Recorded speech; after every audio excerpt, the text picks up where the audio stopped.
민주당 지도부가 당의 최우선 과제인 민생정책에 대한 해법 찾기에 집중하고 있습니다. 오늘 1번지 현장에서는 새롭게 민주당 정책위 의장을 맡게 된 박완주 의원을 국회를 연결해서 만나보던 시간 갖도록 하겠습니다. 안녕하세요. 네, 안녕하세요. 박완주입니다. 예.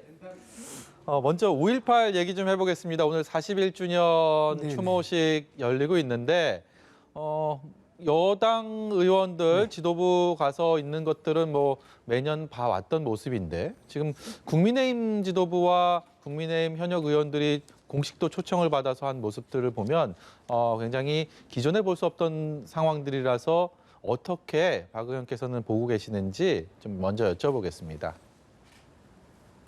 네, 먼저 저는 국민의힘에서 지도부에서 이렇게 41주년을 맞이하여 광주를 방문한 것은 뜻깊은 일이다. 오늘 국회 앞에도 보면 3당의 현수막이 걸려 있는데 국민의힘에서도 광주의 민주주의를 이어가겠습니다. 이런 현수막이 걸려 있습니다. 예. 이런 변화의 움직임은 바람직한데 이게 이제 일시적인 어떤 그런 모습이 아니었으면 좋겠습니다. 사실은 20대 때 이 광주 민주화 운동에 대해서 엄청나게 그 명예훼손, 뭐 심하게는 폭도 등 적절치 않은 그런 언행으로 사실은 이 광주 민주화 운동에 대한 폄훼들이 있었던 정당인데 지금이라도 이렇게 민주주의를 이어나가겠다라고 공감한 것은 굉장히 긍정적이고 전향적이고 저는 이게 진정성 있게 지속 가능한 이 근현대사의 우리 과거사에 대해서 올바른 평가의 출발이 되는 원년이 됐으면 좋겠다 이런 바람을 갖고 있습니다. 네. 오늘 굉장히 우여곡절 끝에 김호수 검찰총장 후보자에 대한 인사청문회 일정이 여야 합의로 나왔습니다. 근데 야당이 잔뜩 벼르고 있는 눈치인데 과연 원만하고 매끄럽게 인사청문회가 본연의 기능을 발휘해서 진행될 수 있을지 좀 우려가 됩니다. 어떻게 생각하십니까? 먼저 야당이 여야 합의로 김호수 검찰총장 청문회를 합의한 것은 참 다행스럽습니다. 지금까지는 계속 야당에서 법사위원장 배분 문제를 모든 것을 연관져서 이렇게 국회 관계를 풀어왔는데 다행스럽게 합의하에 청문회를 이제 개최하는 건 다행인데요. 방금 말씀하신 것처럼 야당은 뭐 벼르고 있는 거 여러 가지 이유로 벼르고 준비하고 있겠지만 우리 청문회 제도에 있어서 사실은 청문회를 대상자도 많지만 국민을 위해서 꼼꼼한 검증하는 것은 맞습니다. 그러나 정책을 검증하는 것보다는 망신주기, 인신공격성 이런 정쟁의 대상이 되는 것은 좀 개선할 필요가 있다.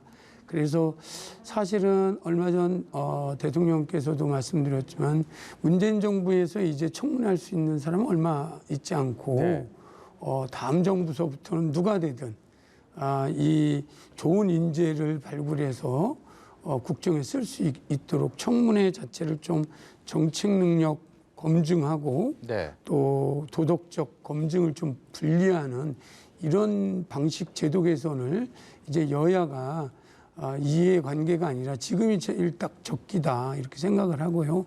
이번 검찰총장 청문부터 제도가 바뀌지 않았을지라도 정책 검증 그리고 도덕적 검증을 하지만 이게 일방적 망신주기 이런 청문회가 되지 않기를 기대하고 있습니다. 네, 집권 여당의 이제 정책위 의장으로서 국민을 위한 민생을 먼저 생각하는 좋은 정책들을 앞으로 많이 선보이셔야 할 텐데 가장 발등에 부른 부동산 정책이 아닌가 싶습니다. 워낙 관심들이 많고 그래서 당내 특위에서도 이와 관련된 논의들을 많이 하고 있는데 근본적으로 부동산 정책은 어떻게 가야 된다고 생각하십니까?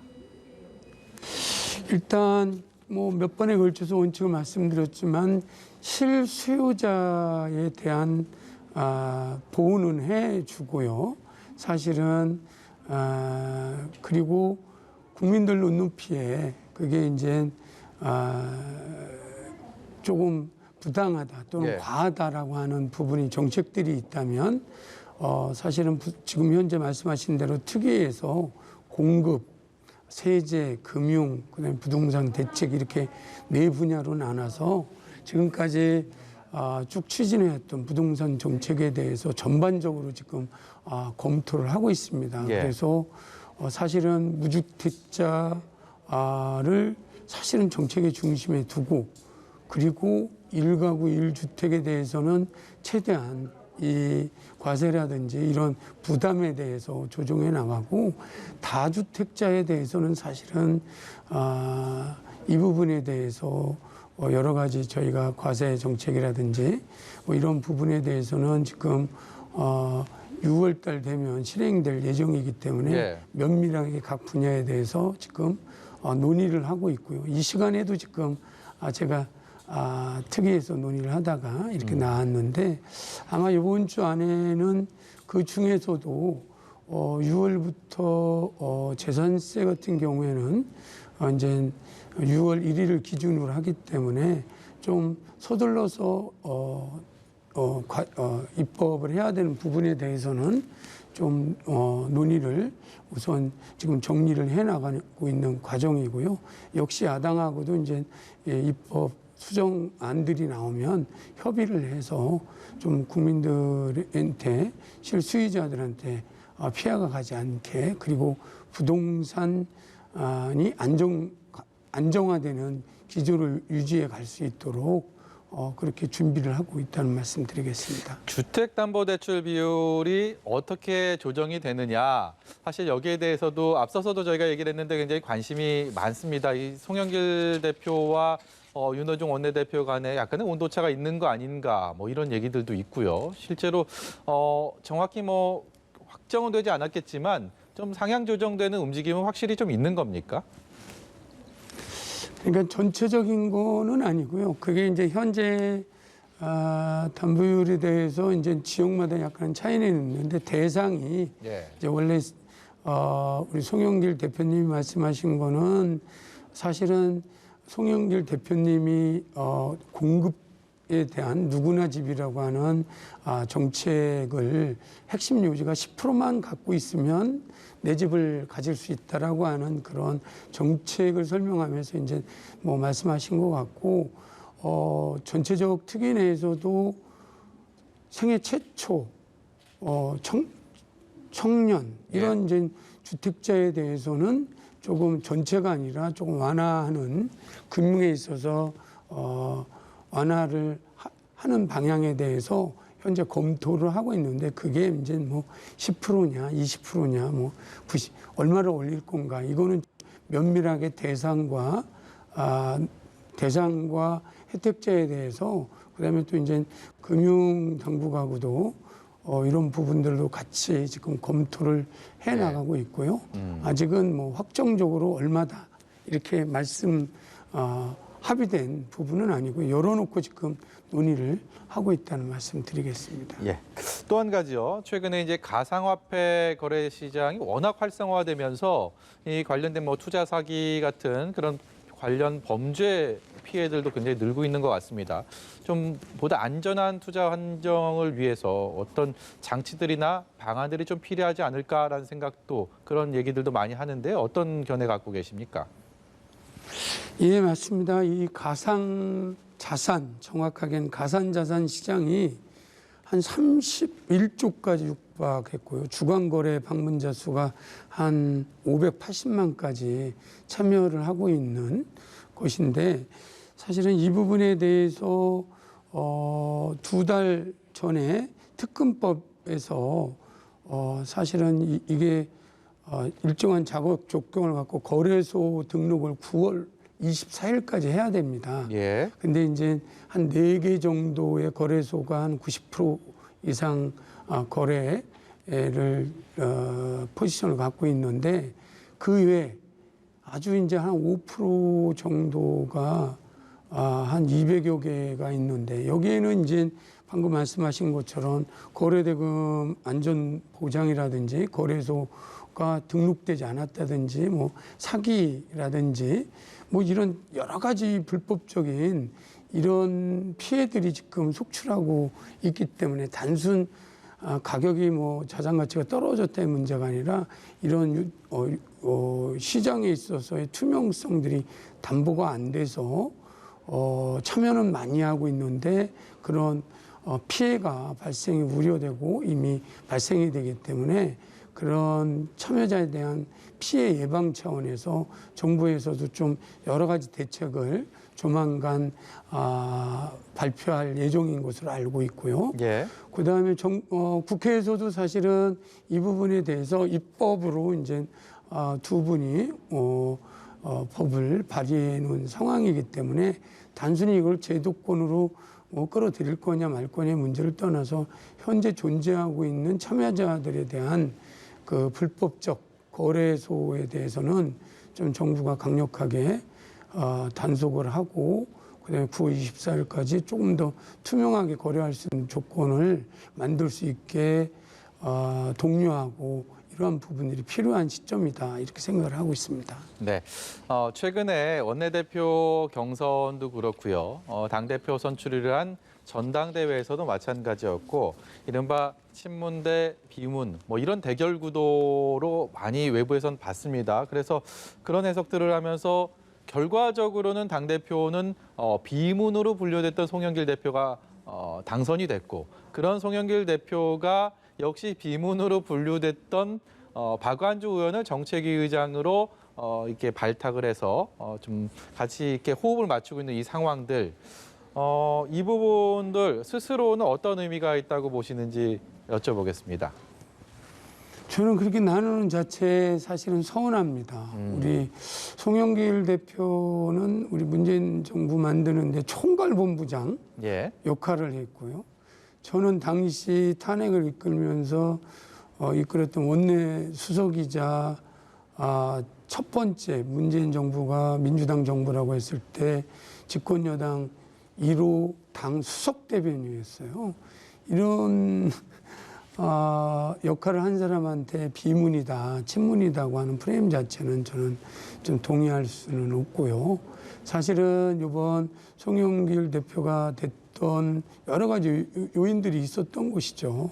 뭐 세 번의 도전 그리고 준비된 이런 부분들을 이제 평가를 해서 대표가 됐던 거고요.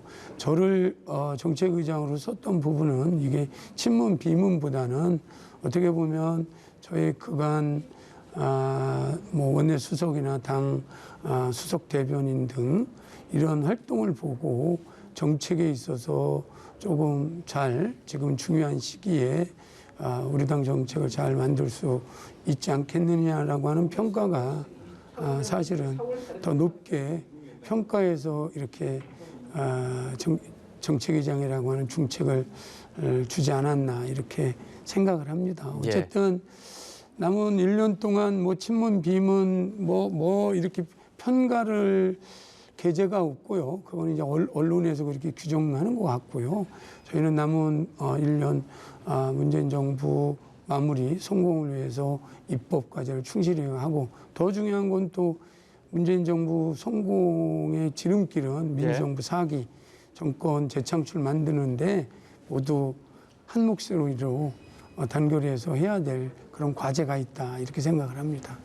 어제요 민주당이 20대 청년들이랑 간담회 하지 않았습니까? 이 자리에서 굉장히 따가운 질책들이 많이 쏟아졌다라고 들었습니다. 심지어 민주당 지지자임을 밝히는 게 부끄러운 일이 돼버렸다라는 표현까지도 했는데 어떻게 이 등 돌린 청년들의 민심을 돌리시겠습니까? 참 뼈아픈 현실입니다. 제 큰아들도 20대인데요. 사실은 우리가 청년층에 대한 정책 만들 때부터 좀 관점을 바꿔야 된다. 지금까지는 우리 청년층을 20대, 30대에 대해서 그들의 눈높이에서 그들이 원하는 정책을 만들기보다는 약간은 제가 아들한테 용돈 주듯이 너희들이 이런 거 필요하다라고 약간은 하향식으로 예. 시혜적으로 정책을 위반하지 않았나. 그래서 저는 정책의장으로서 사실은 그 20, 30대 눈높이 그들이 필요한 관점에서 정책을 경청하고 그들이 함께 참여해서 만드는, 그래서 그들이 어떤 정책이라도 수용성들이 높고 가성비가 높은 이렇게 정책을 만들어 나가는 것이 그 마음이 돌아간 그런 부분을 돌아올 수 있고요. 특히 돈과 경제적인 문제가 아니고 공정의 문제, 아무래도 공정의 문제와 이런 가치에 대해서도 사실은 좀 더 우리 민주당 다음으로 복원하는 것이 청년층의 마음을 다시 돌리는 예. 지름길이다, 이렇게 생각을 하고 있습니다. 네. 오늘 말씀 여기까지 듣도록 하겠습니다. 지금까지 민주당 박완주 정책위 의장이었습니다. 고맙습니다. 네, 고맙습니다.